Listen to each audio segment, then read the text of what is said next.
ओम साई राम भक्तों, शुभ गुरुवार। बाबा के चरणों में सत सत नमन। और शिरडी साई चैनल की ओर से आप सभी साई भक्तों को ओम साई राम। तो शिरडी डायरी का एक छोटा सा परिचय है जो हम पढ़ रहे हैं। शिरडी में श्री साई सगुण रूप को देखने का अनेक भक्तों को सौभाग्य मिला।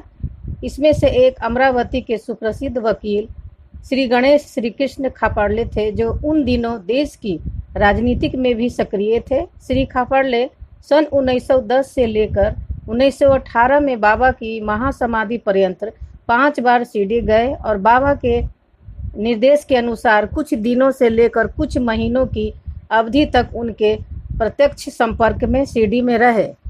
श्री खापाड़ले नियम से दैनिक डायरी लिखते थे, इसीलिए शिरडी में रहते हुए उन्होंने अपनी दैनिक डायरी में जो दर्ज किया वह ऐतिहासिक रूप से अत्यंत महत्वपूर्ण है। श्री खापाड़ले की दैनिक डायरी की उन प्रविष्टियों को शिरडी डायरी के नाम से प्रकाशित किया गया है। इनमें श्री साईं बाबा के दिव्य व्यक्तित्व, क्रियाकलाप, हाव भाव और लीलाएं और उन दिनों शिरडी के परिवेश और जनमानस की अद्भुत झलक है। ओम साई राम। तो चलिए हम शिरडी डायरी पढ़ते हैं।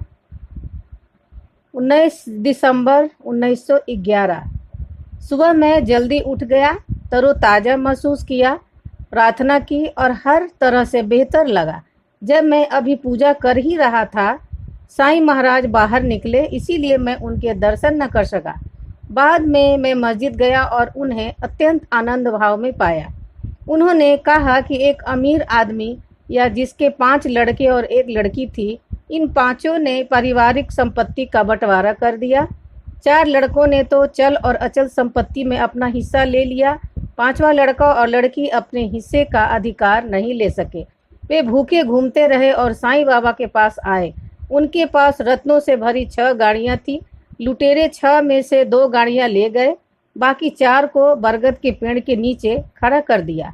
यहीं पर त्रिंबक, जिसे बाबा मारुति कहते हैं, ने टोक दिया और कहानी का रुख बदल गया।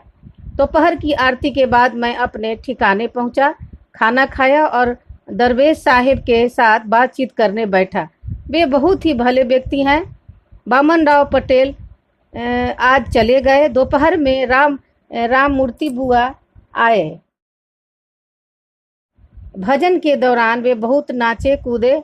हमने साईं महाराज के शाम को दर्शन किए और फिर से सेज आरती के समय राम मूर्ति बुआ भीष्म के भजन में सम्मिलित हुए और नाचे और उछले। आज दोपहर साईं बाबा नीम गांव की ओर निकले, डेंगले के पास गए, एक पेड़ काटा और वापिस लौटे। बहुत लोग साज बाज लेकर उनके पीछे गए और उन्हें घर लाए। मैं बहुत दूर नहीं गया। राधा कृष्णा माई हमारे बाड़े के पास साईं साहिब का अभिनंदन करके साईं आई और मैंने पहली बार उन्हें लंबे घूंघट के बगैर बिना देखा। ओम साई राम भक्तों। ओम साई राम भक्तों, बाबा कहते हैं माया ब्रह्मादि को भी नहीं छोड़ती, फिर मुझ जैसे फकीर का तो क्या कहना, परंतु जो हरि की शरण लेंगे वे माया जाल से मुक्त हो जाएंगे। सबका मालिक एक। ओम साई राम। ओम साई राम भक्तों, अब पता नहीं शिरडी डायरी आप लोग को कैसा लगता है। आप लोग तो कमेंट भी नहीं करते हैं, लेकिन हमें तो लगा कि चलो हम साईं भक्तों को एक बहुत ही अमूल्य रत्न ये हाथ लगा है। जो बाबा बोलते थे कि अध्यात्म का इतना बड़ा भंडार खजाना है मेरे पास, आओ भर भर के ले जाओ। जो माई का लाल होगा वो भर के अपने आप उठा के उसको गाड़ी में भर के ले जाएगा।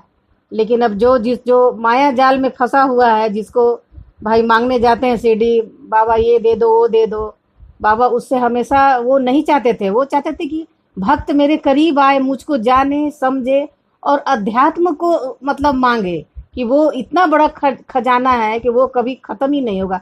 अगर वो जो आदमी भर के ले जाएगा उसके जीवन में कभी कुछ दुख दर्द ये रहेगा ही नहीं। जो संसार में फंस के हम लोग आज 2 पाटों के बीच जो चक्की है जो पिसता है और जो वो उसमें अनाज कैसे पीसा जाता है, तो उसी तरह ये संसार है, उसमें हम लोग जो हैं संसारिक लोग उसी तरह पिसते हैं और कितना कष्ट है। लेकिन अगर हम भगवान के शरण में जाएं उनके शरण में जाए, उनका ध्यान करें, उनको समझें, उनको जाने, तो कितना आनंद आएगा। वो कष्टों से हम लोग को मुक्ति मतलब मिलेगा। और बाबा यही चाहते भी थे कि मेरे भक्त हमेशा कष्ट से मुक्त रहे, वो उन्हें कोई दिक्कत नहीं हो। वो माया जाल और ये संसारिक, अब हम संसार में हैं तो वो तो हम मतलब रह के ही मतलब कैसे दूर हो सकते हैं संसार में।